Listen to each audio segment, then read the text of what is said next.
अस्सलाम वालेकुम। Hey guys, hello.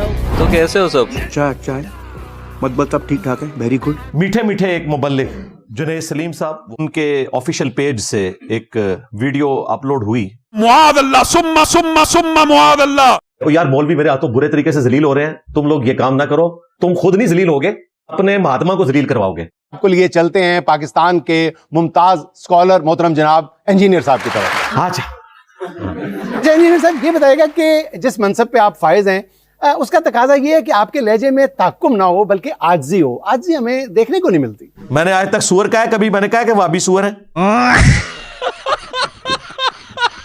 Junaid शाही कोई नहीं। आप तो कह रहे हैं कि लहजे में नरमी होनी चाहिए और जुनैद साहब आपसे यही पूछ रहे हैं और आपके लहजे में नरमी है ही नहीं। हमें लोग कहते हैं मीठी मीठी बात। भाई मैं को होम्योपैथी की दुकान खोली हुई है। मैं इसका हरगिज कतई ये मतलब नहीं है कि मैं कोई मगरूर हूं। हमारा ये अंदाज है पैशन वाला, पूरे कॉन्फिडेंस के साथ, और ये तकब्बुर नहीं है, ये मेरा ईमान है और मैं उसको उसी तरीके से बयान करूंगा कि मैं कुरान और सुन्नत को अल्हम्दुलिल्लाह हक समझता हूं। अच्छा, मुझे खुशबू आ रही है, देसी घी का कुछ बनाया है यहाँ? आप देसी घी की खुशबू इतनी दूर से सूंघ लेते? जी इंजीनियर साहब को खुशबू कैसे आ गई? अच्छा आपको नहीं आती? आपके अगर कोरोना के बाद नाक बंद हो गए हैं तो आपका अपना कसूर है। जुनैद शाही कोई नहीं। और देखें मेरी सारी बातों की तस्दीक आंटी लीवा ने कर दी। उन्होंने तो देसी घी में देसी मुर्गा भी ऐड कर दिया। सेहत के लिए इमरान खान 2 दफा हफ्ते में उन्होंने कहा मैं मुर्गा देसी मुर्गा बनवाते हैं। सेहत के लिए इमरान खान 2 दफा हफ्ते में उन्होंने कहा मैं मुर्गा देसी मुर्गा बनवाते हैं। उनका वो क्या मुशक्कती है, एक सेल उसके पास है जिसमें वो उनके लिए खाना अलहदा बनता है। उनके खिलाफ कोई ट्रेंड नहीं चलाया। और महमूद खान अजगज़ई ने कहा कि भाई इस तरह अगर बंदे को अंदर करोगे तो गालियां निकालेगा ना तुम्हें अंदर से, गुस्से में वो गालियां ना निकाले तो क्या करे। और एक आदमी को जो जेल में वो फ्रस्ट्रेट हो जाता है, वो गालियां भी देगा, फलाना भी करेगा। कुरान करीम में अल्लाह पाक कहते हैं गालियां मत दो, लेकिन उसमें फिर कहते हैं कि जी मजलूम अगर कुछ कहे परवाह नहीं, क्योंकि मजलूम तंग होता है। वो तो कहेगा तेरी माँ तेरी फलाना तेरा बाप तो खुदा कर दे, इन लोगों को फलाना कर दे, ये इस किस्म की बातें। वो फलाना ये कह रहा बस होता होगा, मेहरबानी करें।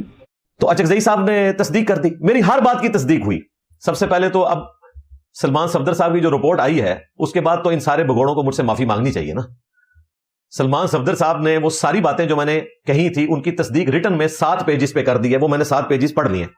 अलबत्ता एक मुझसे गलती हुई है और मैं भगोड़ों से कहूंगा कि क्लिप बनाना है तो इसके ऊपर बनाओ कि इंजीनियर साहब पहले ये कहते थे अब ये कहते हैं। तो पहले मैं ये कहता था कि वो 6 चक्कियां थी, लेकिन मैं अपनी गलती से एलानिया रुजू करता हूं, वो 7 निकली हैं।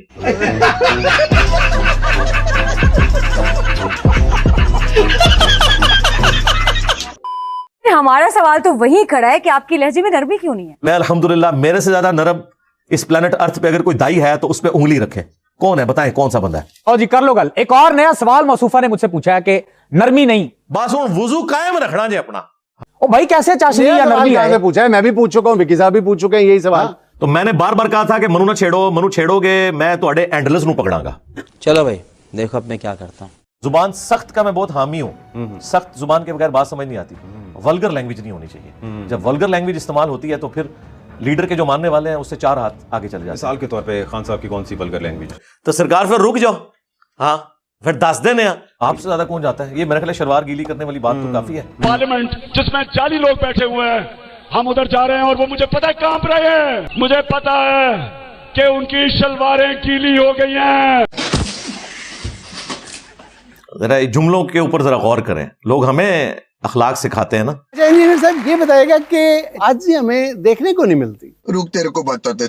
और उसके बाद जो मरीम नवाज के बारे में उन्होंने स्टेटमेंट दी थी, मेरा नाम इस तरह ना लिया करो वरना ये हो जाएगा। वो इतनी गलीज स्टेटमेंट है कि मैं अपनी जुबान से दे नहीं सकता। उसमें उसने इतनी दफा और इस जज्बे से और इस जुनून से मेरा नाम लिया आए सदके कि मैं उसको ये कहना चाहता हूँ, मरियम देखो थोड़ा ध्यान करो, तुम्हारा खामद ही नाराज ना हो जाए जिस तरह तुम।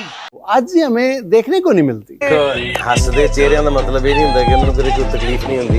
उसका मतलब ये होता है कि उन्हें तकलीफां नाल डील करना होता है। खान साहब की तो एक पूरी लिस्ट मौजूद है, अर्ज कर दिए। हाँ आसिफ जरदारी मुल्क की सबसे बड़ी बीमारी। इंजीनियर साहब ये बताएगा कि आजिज़ी हमें देखने को नहीं मिलती। ओ अपनी मंजी से डंडा फेरो। ना मौलाना डीजल, ना मौलाना डीजल, ना मौलाना डीजल, मैं तुम्हें माफ करूंगा ना पाकिस्तानी कौम तुम्हें माफ करेगी। आजिज़ी हमें देखने को नहीं मिलती। रुक तेरे को बताते। जाएंगे नवाज शरीफ को लेने के लिए, उनमें और गधों में कोई फर्क नहीं होगा, मैं और गधों में कोई फर्क नहीं होगा। आज ही हमें देखने को नहीं मिलता। और जैसा मुंह होता है वैसी चपेट मारनी पड़ती है। हमारे जेल में तो मशहूर है कि जैसा मुंह वैसी चपेट, और हमारे जेल में ऐसी चपेड़े भी बहुत मिलती हैं और ऐसे मुंह भी बहुत मिलते हैं। जुनैद तुसी तक शाही कोई नहीं।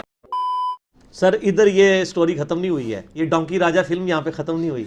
बहरहाल इंजीनियर साहब, मैं अपने मौक़िफ़ पे कायम हूँ। आप अपने कॉज को बहुत अच्छे तरीके से सर्व कर सकते हैं अगर आप अपने लहजे में थोड़ी सी नरमी ले आए। दुनिया में तब्दीली इसी वजह से आई है, अल्लाह के फजल से। हाँ, मेड़ करके कुछ नहीं छोड़ा, इस देर रखना। जिस मनसब पे आप फायज हैं उसका तकाजा ये है कि आपके लहजे में ताक्कुम ना हो बल्कि आजिज़ी हो। आजिज़ी हमें देखने को नहीं मिलती। इंजीनियर साहब, आपकी बातें बड़ी अच्छी हैं, लेकिन अंदाज थोड़ा सा ना नरम करें, ठीक है सरकार? आप जरा अंदाज नरम करके ना ये बातें किसी को समझा के बताएं। नहीं ठुक जाने जे वड्डे वड्डे एंकर, वड्डे वड्डे मौलवी, वड्डे वड्डे सियासतदान ते वड्डे वड्डे बाबे, मैं तो उनको कहता हूं यार मैंने तो किया ना, मेरा गलत अंदाज है ना, तुम अच्छे अंदाज से दुनिया में तब्दीली लेके आ जाओ। मैं इस सारी सख्ती के बावजूद हजरत उमर से नरम हूं, क्योंकि हजरत उमर जो है वो तलवार निकालते थे, मैं सिर्फ अपनी जुबान खोलता हूं, और वो भी इल्मी दलाइल के साथ। हजरत उमर पे क्या फतवा लगाओगे उनके सख्त अंदाज के ऊपर? और भाई इसी सख्त अंदाज ने दुनिया में तब्दीली बर्पा की है। मिड़ करके दुनिया तब्दीली नहीं आती, इन्होंने मनु कच्चा खा जाना सी जे मैं मिड़ करता, ये दबके मेरे को क्यों ने? सिर्फ मेरे अंदाज की वजह से। और अगर किसी को शौक है तो वो अपना प्लेटफॉर्म लॉन्च करे, गाल में एक तरफ चीनी रखे, दूसरी तरफ शक्कर रखे और दावत पेश करे। दाता दरबार पे जाके सही मुस्लिम की हदीस सुनाए कि जी दाता साहब जो थे वो सैयद थे, और सैयद तो हदीसों का एहतराम करते हैं। मैं आज एक हदीस पे अमल करने के लिए आया हूं कि नबी इस्लाम ने मना फरमाया कब्रों को पक्का करने से, इन पे इमारत बनाने से और इन पे बैठने से। तो मैं आज इस मजार से जो है इस सुन्नत को एस्टैब्लिश करना शुरू करता हूं, और मैं गुम्बद भी गिराने आया हूं और कब्र भी। ए फकी भी नाल में देती जे।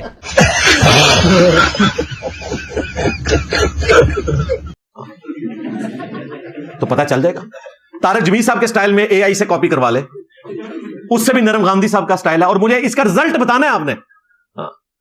रिजल्ट बताने से पहले ना एक टेक्स्ट मैसेज कर दीजिएगा हमारी अकेडमी में, ताकि हम आपका गायबाना नमाज जनाजा पढ़ लें। तो वो बात वहां से शुरू हुई थी, क्योंकि मैं एक पढ़ा लिखा आदमी हूं तो इधर उधर हो जाता हूं समझाने के लिए आपको। ये ज़िम्नन टॉपिक ज़हन में आ गया, अब उसी तरफ वापस आए।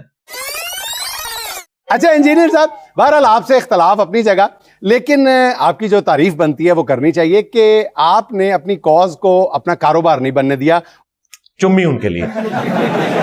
और दूसरा आपका तर्ज जिंदगी वो इंतहाई सादा है। अल्हम्दुलिल्लाह, इसलिए हम कहते हैं हमसा हो तो सामने आए। आज तक जितने मजहबी पेशवा हैं फिरके लॉन्च करके गए हैं, मदरसे बना के गए हैं, चंदा बुक बना के गए हैं। 3 चीजों की कोई गुंजाइश नहीं हमारी इस दावत में, औरत, शोहरत और दौलत। औरत से मुराद ये कोई औरत की तज़हीक नहीं, यानी ये छुपी दोस्तियां जो ये मुफ्ती करते हैं, तीसरी कर लेते हैं, फिर चौथी कर लेते हैं, और फिर मदरसे बनाते हैं। पहले शगिर्दनियां होती हैं, फिर चाचियां बन जाती हैं तोड़ियां। ठीक है। उसके बाद शोहरत के शौक है जनाब जाके बड़े बड़े जलसों से खिताब करने का, मस्जिदों में खड़े होकर फॉरेन टूर लगाने का। नहीं, नेवर, कहीं नहीं गया। जो आता है इधर आएगा भाई। वो अक्सर हमारे यहाँ पे अकेडमी फोन आता है ना, लाहौर से लोग आते हैं, पिंडी से, इस्लामाबाद से। मैंने कहा देख लो, पहले जेलम से लोग दाता दरबार जाते थे, अब दाता दरबार वाले जेलम शरीफ आते हैं। ये फर्क है, ये फर्क है। क्योंकि बाबाओं के बाबा, वो इसलिए है कि हमारी निस्बत बहुत ऊंची है। अल्हम्दुलिल्लाह, मेरे नबी सा है ही कोई नहीं, तेरे बाबे थे शह ही कोई नहीं। ये है वजह, खत्म नबूवत की बरकत से जो काम शिफ्ट हुआ था। तो औरत, शोहरत और दौलत, ये 3 फितनों से अगर आप बच जाएं तो मेरे भाई जमीन और आसमान की सारी जो नेगेटिव कुव्वतें हैं, शयातीन मिलके आपको नुकसान नहीं पहुंचा सकते। जब भी ड्रिल होगा ना, ये देखें जितने इंटरनेशनल स्पीकर हैं नाम लिए बगैर, किसी को कोई जनानी लड़ गई है, किसी को शोहरत लड़ गई है, किसी को दौलत लड़ गई है, और पूरी जिंदगी दीन का काम करके आखिर में जलील हो गए। इसलिए ये नसीहत मैं वीडियो में भी रिकॉर्ड करवा रहा हूं अपने तमाम स्टूडेंट्स के लिए भी, खुसूसन जो हमारे दावत के हवाले से खत्म नबूवत की बरकत से नबी इस्लाम की मुबारक दावत को लेकर चल रहे हैं। औरत, शोहरत, दौलत, इन 3 चीजों को हमेशा अपने सामने रखना है।